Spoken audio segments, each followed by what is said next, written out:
টিএমসির প্রাক্তন বর্তমান অঞ্চল সভাপতির দ্বন্দ্বে উত্তেজনা। পাথর প্রতিমা ব্লকের জি প্লটের ঘটনা।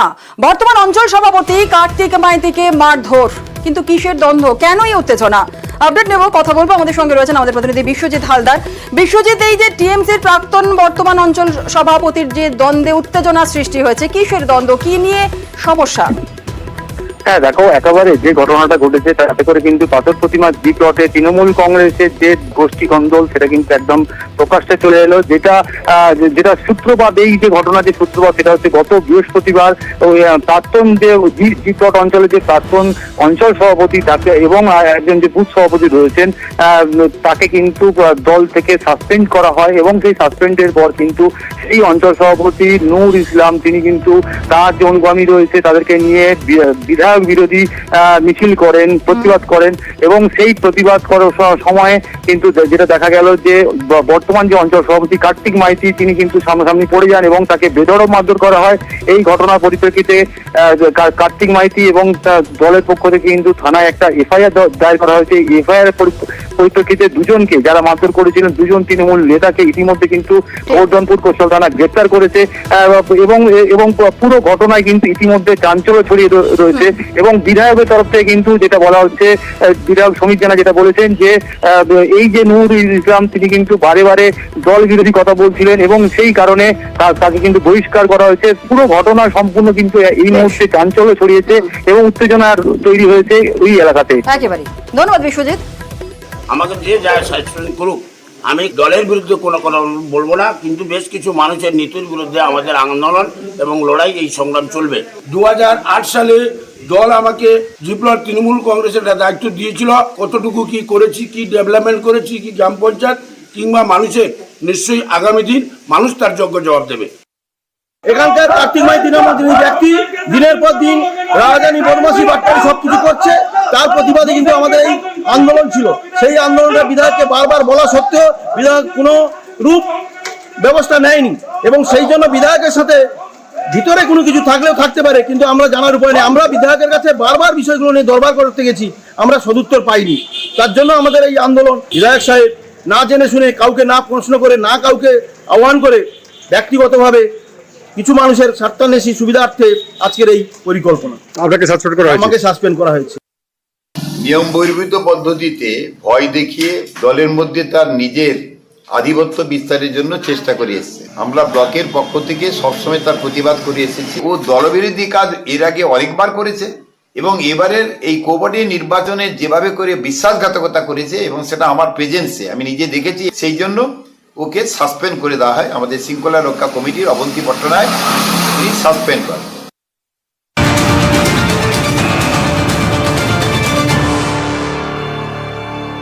সোদপুরে প্রমোটার রাজ, সোদপুরে দোকানদারকে মারধরের অভিযোগ, দোকানের সামনে জায়গা দখলের অভিযোগ।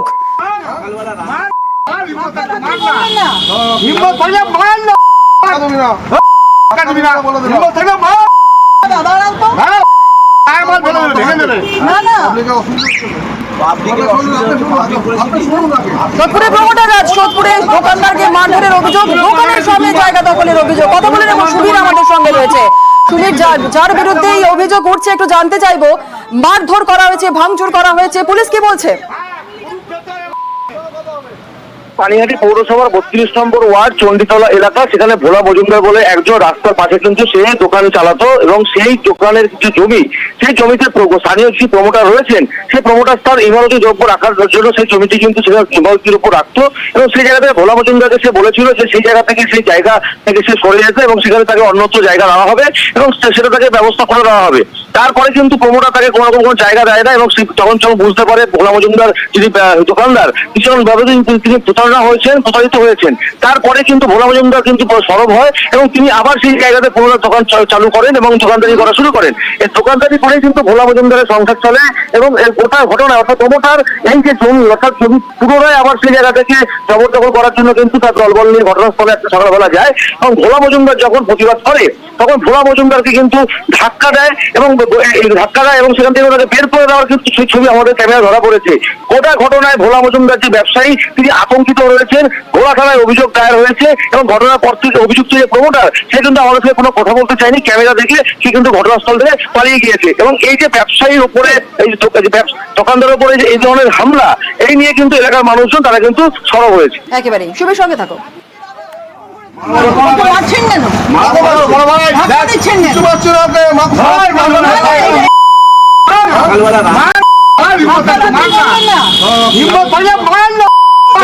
বললো যে ভাই দোকানটা খুলে দে, তুই আমার সঙ্গে সহযোগিতা কর, আমি তোর সঙ্গে সহযোগিতা করবো। বলে 1 তারিখ তুই দোকানটা খুলে দে, 3 তারিখ আমার ভিত পূজা হবে, ওইটা তোমাকে পার্মানেন্ট সলিউশন করে দেবো। 1 তারিখ আমি দোকান খুলে দিলাম, ডে টু ডে করতে করতে 15 আগস্ট পার হয়ে যায়, আমি 16 তারিখ যাই। ও বলছে না এখন কিছু করা যাবে না, যেরম আচরণ ডাক, আমি তোকে সময় মতো বলবো। আর কিছুই বলে না। এবার দেখলাম হঠাৎ একদিন রাত্রেবেলা জোর করে পাথর ফেলে দিয়েছে, আজকে গায়ে হাত দিল, পেট করছে। আরেকজন মদকে সকালবেলা থেকে বলছে যা পারিস কর, আমরা এখানে সব করবো, যেটা করবো সেটাই ফাইনাল, আমাদের উপরে কেউ কথা বলার নেই। দিদির উপর অত্যাচারের প্রতিবাদ করায় আক্রান্ত হলেন বোন। বেলগড়িয়ার মহিলার ওপর ধারালো অস্ত্রের কোপ। প্রতিবেশীদের মধ্যে দীর্ঘদিনের বিবাদ চলছিল। মহিলাকে কটূক্তি প্রতিবেশী 2 ভাইয়ের, আর প্রতিবাদ করায় মহিলার বোনের ওপর হামলা। যে বা যারা হামলা করেছে তাদেরকে এই মুহূর্তে যে খবর আমরা পাচ্ছি তাদেরকে গ্রেফতার করা হয়েছে। আপডেট নেব সুবীরের কাছ থেকে। সুবীর, দেখো এই যে দিদির ওপরে যে মারধর করা হতো এবং সেই ঘটনায় যে বোন প্রতিবাদ করেছিল, গতকাল রাত্রিবেলা কিন্তু বোন যখন তার দিদির বাড়ি থেকে তার বাড়ির উদ্দেশ্যে, দমদমের বাড়ির উদ্দেশ্যে যখন যাচ্ছিল, সে সময় 2 ভাই অর্থাৎ রাজু বাল্মীকি এবং রাজা বাল্মীকি তারা কিন্তু এর উপর চড়া হয় এবং তাকে ছুরি দিয়ে কিন্তু গলায় কোপানো হয় এবং তারপরে তার চিকিৎসা করা হয় এবং দুজনের নামে বেলগড়িয়া অভিযোগ দায়ের হয়েছে।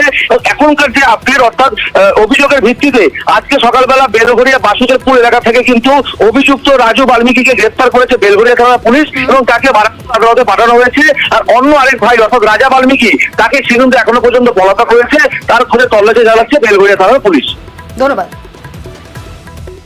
আসছি হঠাৎ করে ও হাতে ছুরি নিয়ে দাঁড়িয়েছিল, আমি সেটা দেখিনি আগে। হ্যাঁ, ও আবার রিটার্ন আমাকে ওই গালিটা দিয়েছে। তখন আমি বললাম তুই আমাকে গালাগালি আবার দিলি কেন? আমি তখন ওকে ঠেলে ছড়াতে ওর বাবা এসে আমাকে এরকম করে মেরেছে। তারপর ওর হাতে ছুরি ছিল, আমার বাপ আসে ও ছুরি দিয়ে টেনেছে 2-3 বার। ওরা দিনের পর দিন আমার বোনের উপরে অত্যাচার করে। আতঙ্কিত থাকবো না, আজকে আমার প্রাণে মারার চেষ্টা করছে, কাল আমার বোনকে মারবে না তার কি মনে আছে? আজ তো আমি মরেই যাচ্ছিলাম। আজকে পরবর্তী খবরে জলমগ্ন স্বরূপনগরের সুভাষনগর। কঙ্কনা বাউরে জল জমায়, সেখানে দুর্ভোগ। বাড়ির ভেতরে জল থই থই, যাতায়াতের একমাত্র ভরসা নৌকায়। জলাশয় সংস্কারের দাবি এলাকাবাসীর, নিকাশি ব্যবস্থা নিয়েও ক্ষোভ এলাকাবাসীর। সংস্কারের আশ্বাস পঞ্চায়েত সমিতির সহ সভাপতির।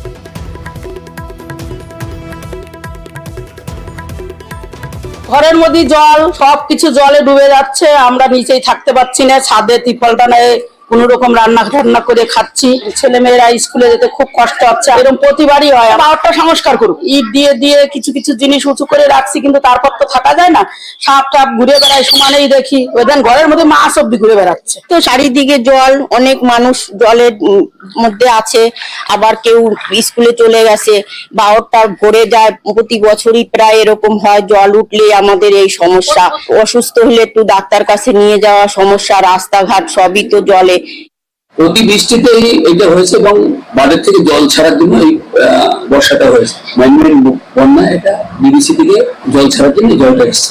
আমরা চেষ্টা করছি যতটা সরকারি সাহায্য আছে তত পৌঁছে যায়। আমরা জল যদি ডিসেম্বর দিন নামেই ধরি তাহলে কিন্তু আমাদের সমস্যাটা হবে। ভিডিওকে জানিয়েছি, জেলায় জানিয়েছি, আমরা রাজ্যও জানে এটা, তারা এই বিষয়টা নিয়ে ভাবছে।